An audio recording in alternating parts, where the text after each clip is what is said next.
Bonjour mesdames et messieurs, bienvenue dans ce 6h30. Le président de la République Alassane Ouattara est de retour à Abidjan. Il est rentré de Monrovia hier, Monrovia donc au Libéria, où il a assisté hier matin à la cérémonie d'investiture du président élu du Libéria, George Weah. Plusieurs chefs du continent ont effectué le déplacement dans la capitale libérienne pour prendre part à cette cérémonie. George Weah, la légende du football, a été investi donc hier lundi. Il a prêté serment devant des dizaines de milliers de Libériens au stade Samuel Doe de Monrovia. Mahama Traoré à Ouattouré. C'est devant des milliers de Libériens réunis au stade Samuel Canyon Doe de Monrovia que George Taolon Mané Opong Ousmane Weah a prêté serment ce lundi, devenant ainsi le nouveau président de la République du Libéria pour un mandat de 6 ans. Plusieurs chefs d'État africains, au rang desquels le président de la République Alassane Ouattara, ont également pris part à cette cérémonie d'investiture. L'ex-ballon d'or du football succède ainsi au prix Nobel de la paix, Ellen Johnson Sirleaf. Cette passation de pouvoir entre les présidents élus est la première depuis 1944 dans ce pays qui sort de plusieurs années de guerre civile. Âgé de 51 ans, George Weah a déjà porté le destin du football libérien. Mais cette fois, le défi est encore plus grand.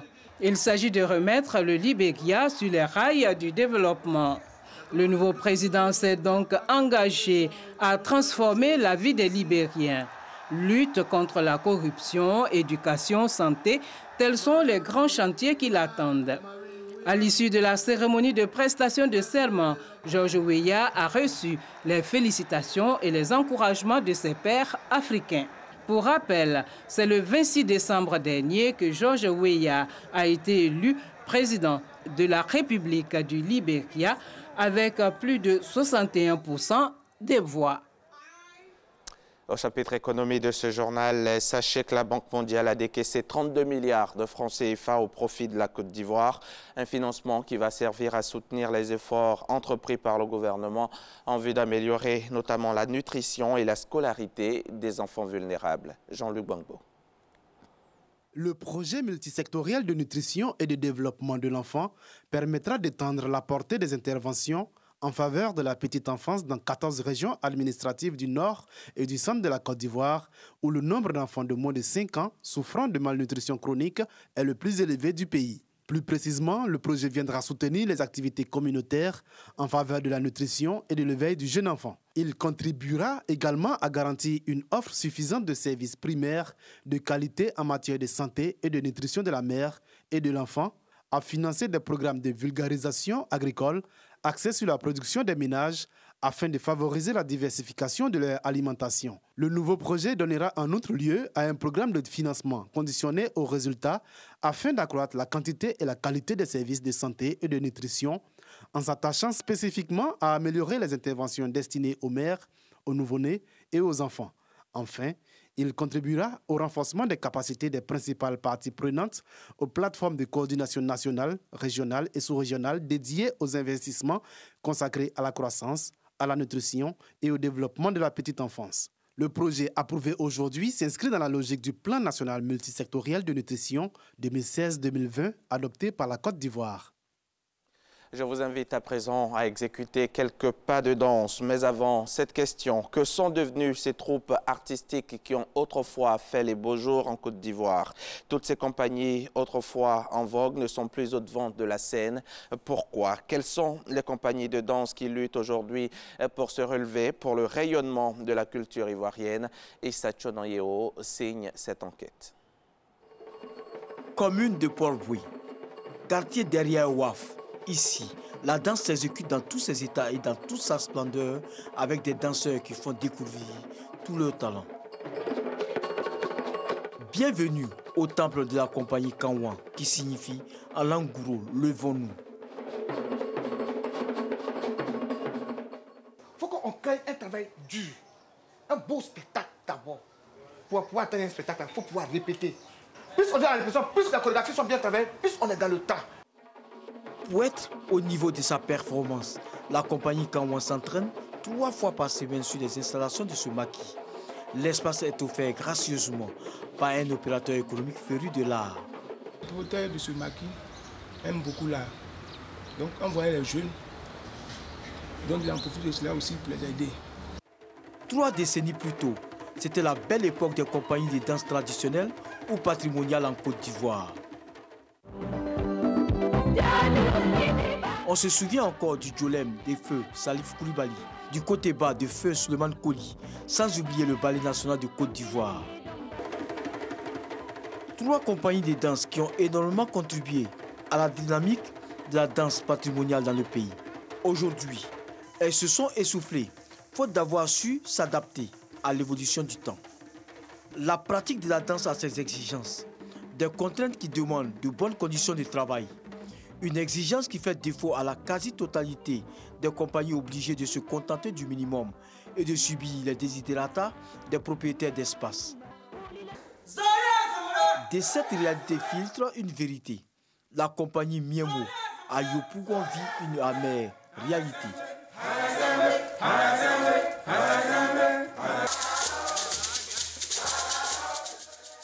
Ici, la salle ne nous appartient pas, c'est pour une dame. Elle s'occupe des enfants de la rue. Et puis en plus encore pour jouer à partir de 8h. On commence à 8h, on finit à 11h30. Pourtant, on a besoin de temps. En dépit des difficultés, les compagnies travaillent dur pour se faire une place au soleil. Malgré toute cette débauche d'énergie, les marchés se font de plus en plus rares. Ceux obtenus au prix de 1000 difficultés ne sont pas bien rétribués. Quand on vous invite, tu dis à quelqu'un, non, pour déplacer mon groupe, ça fait 600 000 euros. Attends, pour venir faire simplement bruit, là. Ah, vous payez 400 000 ou 500 000. Moi, je pense que c'est 50 000 ou bien 25 000. Une compagnie qui répète normalement peut prendre un cachet de 500 à 600 à 800 000 à 1 million par spectacle. Parce qu'on est nombreux. On est nombreux. On peut se déplacer souvent à 20. Une satisfaction toutefois. La danse nourrit son nom. Sébastien et Chantal en donnent la certitude. Ceux qui veulent voir bon spectacle, là, on arrive à avoir des spectacles avec eux. Mais quand on arrive, quand on dit nos sommes là, ils disent ouais, vous méritez. Oui, par la grâce de Dieu, ça va. Si on gagne le prix de pain un peu, c'est que ça va. Vérité que partagent de nombreux jeunes qui croient en leur art. Bakoubi est percussionniste. Il est heureux d'évoluer dans ce secteur de la danse. J'ai aimé la percussion depuis tout petit. Donc, c'est ce qui m'a poussé à apprendre et puis à rester. Mon rêve, c'est d'aller valoriser la culture ivoirienne aussi dans d'autres pays. Si par le passé, en plus du marché local, beaucoup de compagnies faisaient fortune à travers des tournées en Europe ou en Amérique, aujourd'hui, les choses semblent beaucoup plus compliquées. De nombreuses compagnies se voient refuser de plus en plus les visas.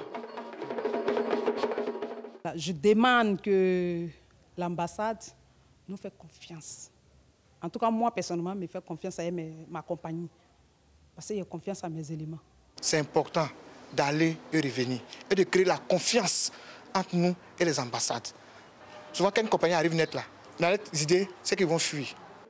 La difficulté à obtenir les visas fait qu'aujourd'hui, ce sont les Occidentaux ou Asiatiques friands de la danse africaine qui viennent à la rencontre des compagnies de danse, avec toujours la même offre et les mêmes attentes.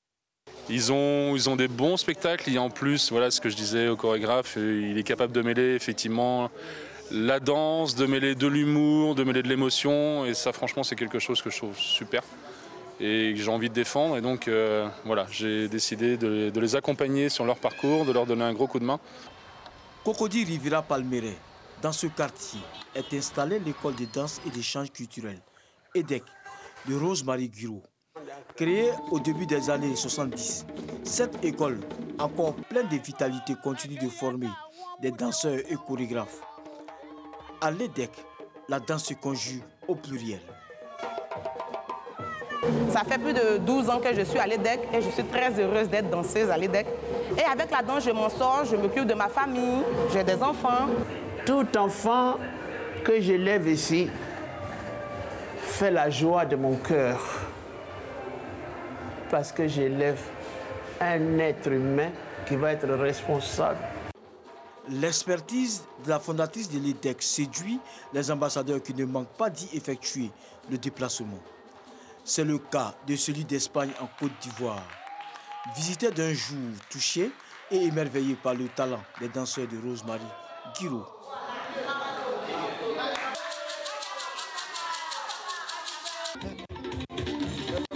L'EDEC fait partie de la vingtaine de compagnies qui répètent régulièrement et créent des spectacles, parmi la centaine que compte la Côte d'Ivoire. Le manque des salles de répétition, les cachets dérisoires ou rares, l'impossibilité de faire des tournées à l'extérieur sont autant de boulets aux pieds que traînent les compagnies du pays. Pourtant, la danse reste un secteur pourvoyeur d'emplois.